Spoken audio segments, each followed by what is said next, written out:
भाषा के अंदर डिस्क्राइब हो चुका है, लिखा जा चुका है, समझाया जा चुका है, वो क्या है, अब वो क्या है, हमेशा के लिए ऐसे की ऐसे ही रहेगा, उसको चेंज नहीं किया जा सकता। जैसे मैन का नाम है होमो सेपियंस।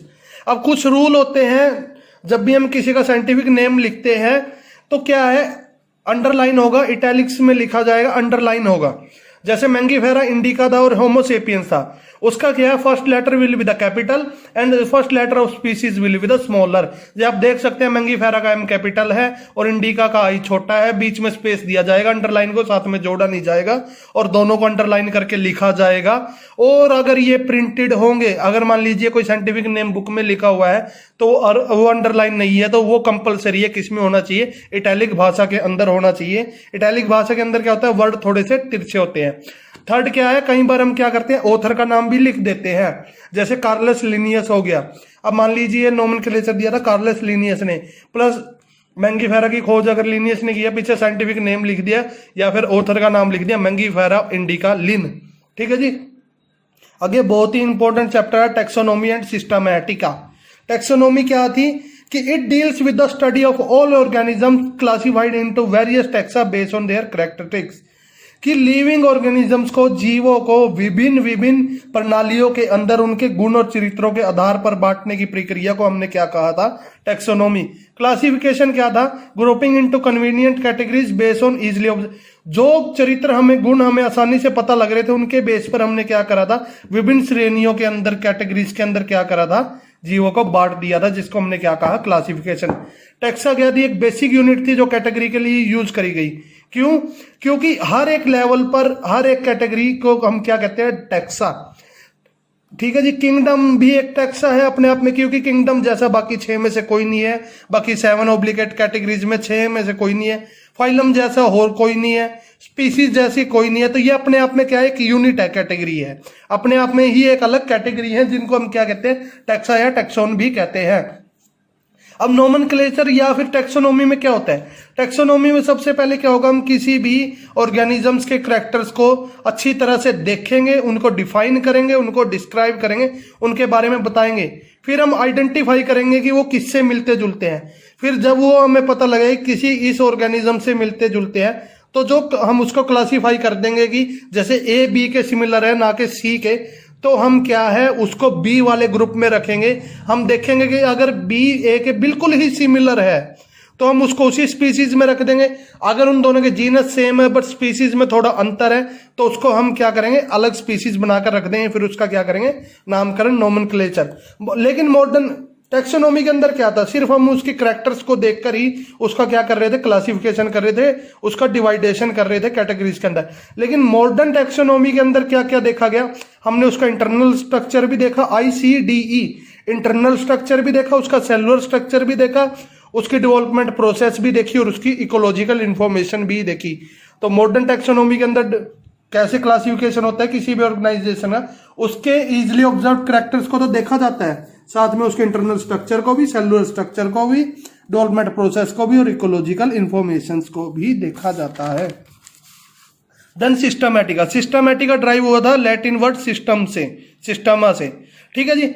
तो इसका मीनिंग क्या है, जो सिस्टमैटिक अरेंजमेंट थी इंडिविजुअल्स की और उनका जो रिलेशनशिप है विद देयर इकोलॉजिकल रिलेशनशिप, आपस में अपने एनवायरमेंट के साथ, अपनी और प्रजातियों के साथ जो उसका तालमेल है, जो उसका लेन देन है, उस सभी बेसिस पर हम क्या कर रहे हैं, एक सिस्टम के आधार पर इंडिविजुअल को क्या कर रहे हैं, अरेंज कर रहे हैं, उसको हमने क्या कहा, सिस्टमैटिक्स।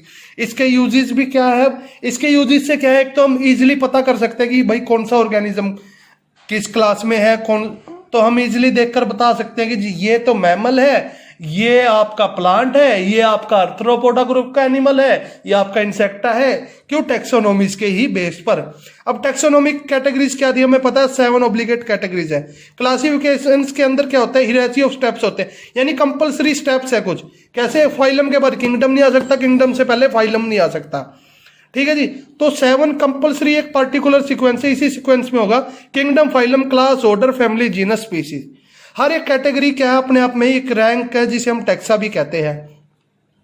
जो कैटेगरी क्या है, वो पूरी टैक्सोनॉमिक अरेंजमेंट में क्या करती है, पार्ट करती है और हेल्प करती है क्योंकि कैटेगरी अगर हम नहीं बनाएंगे तो हम किसी भी ऑर्गेनिज्म को सही से डिवाइड नहीं कर पाएंगे, इसलिए हम इन्हें टैक्सोनॉमिक कैटेगरी भी कहते हैं। और हर एक कैटेगरी एक दूसरे से कहीं ना कहीं अपने साथ जुड़ी हुई है पर्टिकुलर सीक्वेंस में स्टेप्स के, इसलिए हम इन्हें टैक्सोनॉमिक हिराची भी कहते हैं। प्लस अब क्या है, हमें करैक्टर्स के बारे में, अगर हमें टैक्सोनॉमिक क्लासिफिकेशन करना है तो किसी भी ऑर्गेनिजम्स के करैक्टर्स की नॉलेज होनी चाहिए, हमें उनकी सिमिलरिटी, हमें यह भी पता होना चाहिए कि नया ऑर्गेनिज्म और किसी भी स्पीसीज है कितना सिमिलर और कितना डिसिमिलर है। जो स्पीसीज है, स्पीसीज के अंदर जो इंडिविजुअल होंगे, जैसे मान लीजिए एक रूम में कॉन्फ्रेंस चल रही है, वहां सभी आदमी बैठे हुए हैं, वो सभी आदमी एक दूसरे के बिल्कुल सिमिलर है। क्यों है? क्योंकि उनका रेस्पिरेशन साइकिल, उनका एक्सक्रीशन सिस्टम, डाइजेस्टिव सिस्टम, उनका बॉडी स्ट्रक्चर, उनके अंदर सभी के अंदर दो किडनी है, एक लीवर है, 2 लंग्स है, 4 चैम्बर्ड हार्ट है, अंदर का जो इंटरनल स्ट्रक्चर उन सभी का सेम है, इसलिए हम उनको सभी को क्या कहेंगे, वो क्या है, स्पीसीज क्या है, इंडिविजुअल्स क्या है, बिल्कुल ही कार्बन कॉपी है अगर हम इंटरनल स्ट्रक्चर से देखें एक दूसरे की। इसलिए यहाँ पर इनके बीच में सिमिलरिटी क्या होती है, बहुत ज्यादा हाई होती है। जबकि किंगडम बहुत ही वास्ट है, बहुत ही बड़ा है, इसके अंदर मिलियन बिलियंस ऑफ स्पीसीज आती है, इसलिए इसके अंदर सिमिलरिटीज बहुत कम होती है। आर.एच. विटेकर ने 1969 में 5 किंगडम क्लासिफिकेशन की थी, Monera, protista, fungi, Plantae, Animalia. ठीक है जी। अब क्लासीफाई कैसे करते हैं? हम क्लासीफाई कर सकते हैं किसी भी चीज को उसके करैक्टर्स को इजीली देखकर। 7 ऑब्लिगेट कैटेगरीज थी, क्या कहती है, स्पीसीज। अब जैसे मैंने पहले बताया था कि ये क्या है, ग्रुप ऑफ इंडिविजुअल हैविंग ऐसे इंडिविजुअल्स का ग्रुप जिनके क्या है, करैक्टर एक दूसरे के बिल्कुल सिमिलर है, जो जिनके अंदर फंडामेंटिकली सिमिलरिटीज है और मॉर्फोलॉजिकली जो सेम है, जैसे कि मैन। ठीक है जी। इसको हमने क्या उनमें किस में रखा, स्पीसीज में। जीनस क्या था, group of related species having a similar character, यानी स्पीसीज के वो ग्रुप जिनके अंदर क्या है, और जनरेरा की स्पीसीज से ज्यादा करैक्टर क्या है, एक दूसरे के सिमिलर। जैसे पैंथर जीनस था, इसके अंदर 3 फैमिली है, लियो, टाइगर, लियोपार्डा। बेशक देखने में मॉर्फोलॉजिकली ये डिफरेंट हो, पर फंडामेंटल इनमें सभी में सिमिलरिटी एक ही है, ये कैट फैमिली एक ही है। ऐसे ही सोलैनम में tuberosum potato, solanum tuberosum, solanum melongena यानी ब्रिंजल, ये दोनों क्या है, देखने में अलग अलग है, लेकिन फंडामेंटल सिमिलरिटीज इनमें सेम थी। ठीक है जी। फैमिली क्या है, फैमिली है group of related genera with less number of similarity, जिनके अंदर कम नंबर ऑफ सिमिलरिटीज होंगी। इसके अंदर क्या है, बहुत ही वेजिटेटिव और रिप्रोडक्टिव फीचर आते हैं प्लांट से। तो सिमिलरिटीज को देखने के लिए हम क्या करते हैं, फैमिली के अंदर रिप्रोडक्टिव और वेजिटेटिव फीचर्स लेते हैं, किसके, प्लांट के। बहुत ही ज्यादा इंपॉर्टेंट है ये। सोलेनेसी, अब इस जैसे फैमिली 3 फैमिली आती है, सोलेनेसी। ठीक है जी। सोलेनेसी के अंदर क्या क्या, सोलेनम, पेटूना और धतूरा। ऑर्डर सोलानेसी में 3 फैमिली आ गई आपकी, फैमिली सोलेनम, पेटूनिया, धतूरा। जो इनके अंदर मान लीजिए हमने एक लिस्ट बना ली 10 करैक्टर के, 10 करैक्टर में से 7 करैक्टर्स इन तीनों फैमिलियों में सिमिलर है, इसलिए इनको हमने क्या करा, तीनों जीनस में सिमिलर है, इसलिए हमने इसे एक ही फैमिली सोलानेसिया में रख दिया। ऐसे ही फेलिडे फैमिली है कैट्स की, फेलिस मीन्स कैट। अब जैसे पैंथेरा, लियोपार्ड को हम बिग कैट भी कहते हैं, लार्ज कैट भी कहते हैं। अब ये वैसे इनका मॉर्फोलॉजिकली स्ट्रक्चर अलग अलग हो, लेकिन फंडामेंटल सिमिलरिटीज थी इनमें, जब भी हमने इन तीनों को क्या करा, फेलिस और पैंथेरा को एक ही फैमिली के अंदर रखा। ऑर्डर क्या है, ऑर्डर क्या है, एग्रीगेट ग्रुप है, किसका, फैमिलीज का। इसके अंदर हम क्या करते हैं, group of related family with aggregate characters, एक एवरेज लेना शुरू कर देते हैं यहाँ पे कैरेक्टर्स का। जैसे ऑर्डर है पोलीमोरियल्स, पोलीमोरियल्स के अंदर क्या आता है, 2 फैमिली थी, सोलेनेसी और कॉन्वुलेसी, कॉन्वुलेसी और सोलेनेसी थी। तो हमने क्या कर, इन दोनों फैमिलीज के अंदर जो करैक्टर थे एग्रीगेट थे, एक एवरेज लिया, एवरेज के आधार पर इन दोनों के करैक्टर जो थे और स्पीसीज से ज्यादा आपस में सिमिलर थे, तो इनको हमने एक इन फैमिली के, तो इनको हमने क्या करा, एक ऑर्डर के अंदर रख दिया। वैसे कार्निवोरा, कार्निवोरा में फेलिस फैमिली है कैट, ठीक है जी, कैनिस है डॉग्स के लिए। तो ये दोनों जीनस क्या है, बेशक अलग अलग हो, पर ये दोनों क्या है, एक तो कार्निवोरा है, दोनों कार्निवोरस है, प्लस दोनों क्या है, मैमल्स भी है, इसलिए हमने क्या, कार्निवोरा है, बेशक देखने में अलग अलग हो, लेकिन क्या है, दोनों ही कार्निवोरस हैं और कहीं ना कहीं इनके अंदर सिमिलरिटी ज्यादा थी बजाय दूसरे ऑर्गेनिजम्स के, तो इसलिए इनको हमने क्या करा, एक ऑर्डर के अंदर रख दिया। फिर आती है क्लास, ऑर्डर ऑफ प्राइमेट्स और order of Carnivora. Aggregate characters in the group of related order having aggregate character, जो ग्रुप है रिलेटेड ऑर्डर का जिसके अंदर क्या एग्रीगेट करैक्टर होंगे उसे हम क्या कहेंगे, क्लास। जैसे प्राइमेट्स के अंदर आपने देखा था मंकी, गीबर, जीबर, ह्यूमन, गोरिल्ला, चिंपैंजी, ये सब क्या है, मैमल्स है, और कैट और डॉग्स भी क्या है, मैमल्स हैं। तो इनको हमने क्या करा, एक ही क्लास में रख दिया, मैमल्स में। फाइलम क्या था, ग्रुप ऑफ रिलेटेड क्लासेस, ठीक है जी। अब फाइलम यूज करते हैं एनिमल्स के लिए, डिवीजन यूज करते हैं प्लांट्स के लिए। एनिमल किंगडम बहुत बड़ा है, इसके अंदर क्या क्या आता है? Porifera, Coelenterata, Ctenophora, Platyhelminthes, Aschelminthes, Annelida, Arthropoda, Echinodermata, Hemichordata और कोर्डेटा। तो फाइलम क्या है? एनिमलिया किंगडम बहुत बड़ा है, इसके अंदर कम से कम 1 2 3 4 5 6 7 8 9 10 फाइलम आ गए। तो यहाँ पे क्या होगा? सिमिलरिटीज बहुत ही कम होंगी, एग्रीगेट कैरेक्टर्स लेने शुरू कर दिए जाएंगे। सिमिलर क्या होता है किंगडम के अंदर? किंगडम इतना वास्ट आप देख सकते हो। क्यारज विक्टर ने 1969 में दिया था। ठीक है जी। मोनेरा क्या है? प्रोकारियोटिक थे, यूनिसेलुलर। पोरीफेरा क्या थे? यूकारियोटिक थे।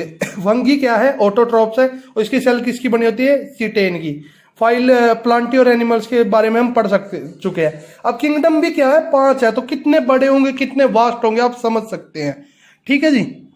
आगे थी टेक्सोनोमिक एड्स। अभी ये जैसे अभी मैंने पिछले लेक्चर में बताया भी था, फिर आपको बता दूं कि टेक्सोनोमिक एड्स में क्या होता है। जैसे अभी हमने पढ़ा कि क्लासिफिकेशन हुआ कैरेक्टर्स का, उनको अच्छे से डिस्क्राइब करा, फिर आइडेंटिफाई करा, उस बेसिस पे उनको क्लासीफाई करके उनका नाम करा गया, उनको उनके सिमिलर ग्रुप्स में रखा गया। तो इसके ये क्यों किया हमने? इसको करने से क्या है, हमें उनकी डाइवर्सिटी के बारे में पता लग जाता है कि कोई भी प्लांट ऑर्गेनिज्म कहाँ पर किस तरह से सरवाइव कर सकता है। ह्यूमंस क्या शुरू से क्या रहे हैं, शुरू से ही बहुत ज्यादा उत्सुक रहे हैं, बहुत ज्यादा उनको जिज्ञासा रही है ये चीज जानने में कि कोई भी चीज जो इस धरती के ऊपर है वो हमारे कैसे काम आ सकती है। तो इससे उन्होंने क्या देखा कि कुछ प्लांट्स थे जो क्या है एग्रीकल्चर के बेसिस पे हमें यूज आ रहे थे, कुछ फॉरेस्ट्री के, और कुछ बायो रिसोर्सेज के यूज में हमारे काम आ रहे थे। जैसे इंसेक्ट थे, हमने क्या है वीट का ग्रो करा। अब जैसे क्रो क्या है वीट को हार्म कर रहा था, लेकिन बी स्पीसीज थी डॉग, जो क्या कर रही है वीट को तो हार्म नहीं कर रही, लेकिन कौवे को उड़ा रही थी, जिससे क्या हमारी फसल खराब नहीं हुई। तो इन बेसिस पे हम क्या करा, उन्होंने टेक्सोनोमिक एड्स की क्यों जरूरत है? क्योंकि इन बेसिस पे हम हमारे यूजफुल स्पीसीज को देख लेते हैं। आइडेंटिफिकेशन के अंदर क्या होता है कि आइडेंटिफिकेशन के अंदर 2 चीजें जरूरी है, लैब और फील्ड्स। क्यों? क्योंकि हम खेत के अंदर या बाहर कहीं भी फील्ड में कोई न्यू स्पीसीज देखते हैं तो लैब के अंदर उसका क्या है अच्छे से हम उसके ऊपर स्टडी करते हैं, तभी हम उसको क्लासिफाई कर पाते हैं। क्लासिफिकेशन करने से क्या होता है, हमें उस स्पीसीज के बारे में इंफॉर्मेशन मिल जाती है जो हम स्टोर कर लेते हैं, और जब भविष्य में कोई भी स्पीसीज उससे मिलती जुलती मिलती है तो हम इन जो इंफॉर्मेशन हमारे पास है उसके बेसिस पर उस न्यू स्पीसीज को क्लासिफाई कर सकते हैं। अब इनके अंदर कुछ प्रोसीजर्स और टेक्निक्स होते हैं। हर्बेरियम के अंदर क्या होता है, मार्केट से हर्बेरियम शीट मिलती है जिसके अंदर एक कॉलम होता है, जैसे ये है। अब उस सीट्स के अंदर हम क्या करते हैं, स्पीसीज को रख के उसको अच्छे से क्या करते हैं, प्रेस कर देते हैं, वो सीट पे चिपक जाता है। उसके ऊपर क्या लिख देते हैं, क्या क्या लिखा होता है, कॉलम होते हैं उसके लोकल नेम का, जो है उसे बुलाया जाता है वहां पे, उसका साइंटिफिक नेम, उसकी फैमिली, जीनस और स्पीसीज। फिर उसको हम क्या करते हैं, अरेंज करके रख देते हैं अल्फाबेटिक ऑर्डर में।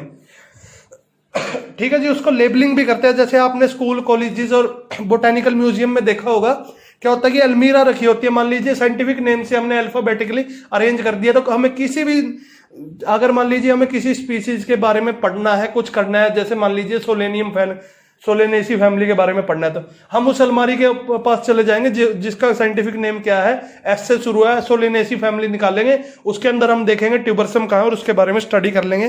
तो कितना इजी हो जाता है, बजाय लाखों किताबें देखने के हमें एक किताब, एक अल्फाबेटिक ऑर्डर में हम आसानी से वो किताब मिल जाती है जिसकी हमें जरूरत है। बोटेनिकल गार्डन्स में क्या होता है कि लेबल्स को कलेक्ट किया जाता है। जैसे आप बोटेनिकल गार्डन्स के अंदर जाते हो, आपने देखा होगा कि एक गार्डन क्या है, रोज का है, तो रोज का वहां पे एक बोर्ड लगा होगा जिसके ऊपर लिखा होगा रोज, उसका साइंटिफिक नेम और रोज की वो क्या वैरायटी है। तो हमें उससे क्या है इजीली पता लग जाता है कि ये चीज क्या है और कहाँ से ये आई है, क्या इसका साइंटिफिक नेम है। अब रॉयल बोटेनिकल गार्डन है क्यू इंग्लैंड में, इंडियन बोटेनिकल गार्डन है हावड़ा में। ठीक है जी। हावड़ा कहाँ पर है आपका, कलकत्ता। और नेशनल बोटेनिकल रिसर्च इंस्टीट्यूट है लखनऊ के अंदर। आपका नेशनल ब्रेन रिसर्च इंस्टीट्यूट है मानेसर गुड़गांव के अंदर, और एनडीआरआई है Karnal national diary research institute. अब दूसरी चीज थी, क्या थी, म्यूजियम में क्या था कि एनिमल्स और प्लांट्स को क्या है प्रिजर्व करके रखा जाता है। ठीक है जी। किसके लिए, फॉर स्टडी और आगे रेफरेंस के लिए। किन के अंदर, जार के अंदर क्या करते हैं, ठीक है जी, जार के अंदर हम फॉर्मेलिन डाल देते हैं जिनसे क्या है स्पीसीज क्या है टूटती फूटती नहीं है, डिसीज नहीं होती है, उनको क्या है डिकम्पोज नहीं होती है, फॉर्मलिन उनको क्या है ऐसे कि ऐसे रखे जाते हैं। कुछ जैसे सांप वगैरह उनको ड्राई करके रख देते हैं। इंसेक्ट को क्या करते हैं, एक जार के अंदर, हम उनको मारते नहीं है, एक इंसेक्ट एक जार के अंदर कॉटन के ऊपर हम क्लोरोफॉर्म लगाकर रख लेते हैं और इंसेक्ट को जार के अंदर पकड़ते हैं, उसके ढक्कन को टाइटली पैक कर देते हैं, एयर पैक्ड कर देते हैं। कुछ टाइम बाद क्या होता है, हवा की कमी के कारण वो इंसेक्ट वहां पे मर जाता है। फिर हम उसको इंसेक्ट को एक बॉक्स के अंदर रखते हैं, उस बॉक्स में जहां उसके इंसेक्ट के पास में हम उसका scientific name, common name, family, genus, species सब रखते हैं, जिससे क्या है हमें उसकी स्टडी करने में आसानी होती है। और आपने देखा लार्ज एनिमल्स के स्केलेटन रखे जाते हैं। जूलॉजिकल पार्क में क्या होता है, एनिमल्स को रखा जाता है वही सिमिलर एटमोस्फियर देकर जो उन्हें जंगल वगैरह में मिलता है, किनकी प्रोटेक्शन के अंदर, ह्यूमन के प्रोटेक्शन के अंदर, ताकि हम जब भी जू में जाते हैं हमें क्या पता लगता है, हम ऑर्गेनिज्म को देखते हैं, किसी भी एनिमल को देखते हैं तो उसके बारे में हम इजीली स्टडी कर सकते हैं। कीज बहुत इंपॉर्टेंट है, क्या है, कपलेट और लीड। जब भी कोई पेयर ऑफ करेक्टर है, जैसे दो पेयर ऑफ करेक्टर है, एक हाइट बड़ी का टी और स्मॉल हाइट का स्मॉल टी, तो इस पेयर को हमने क्या कहा, कॉन्ट्रैक्शन दोनों अलग अलग है पर एक पेयर है, ठीक है जी, हाइट का, इसलिए हमने इसको क्या कहा, कपलेट। और जब ये अकेले अकेले अकेले अकेले को हमने क्या कहा गया, लीड। ठीक है जी। अब कीज की क्यों जरूरत है, कीज से हम बेसिस पे सिमिलरिटी डिसमिलरिटीज का भी के बेसिस पे हम कीज को देख सकते हैं एनालिटिकली। ठीक है जी। बुक बेसिस पे भी हम कीज को रख सकते हैं। फ्लोरा क्या होता है, फ्लोरा फ्लावर के लिए यूज किया गया actual account of habitat and distribution of plants, कि हम किसी भी प्लांट की हैबिटेट को देखकर हम उसका डिस्ट्रीब्यूशन कर सकते हैं, हम देख सकते हैं वो कहाँ पर कैसे सर्वाइव करेगा, इसे हम पढ़ते हैं फ्लोरा में। और मैनुअल के अंदर क्या था, identification of name of species found in particular area, कि कोई स्पीसीज जो क्या है एक पर्टिकुलर एरिया में पाती है उसके बारे में हमें अच्छे से जान लेना, क्या था, identification. So thank you guys, from tomorrow we are starting a next chapter which is biological classification.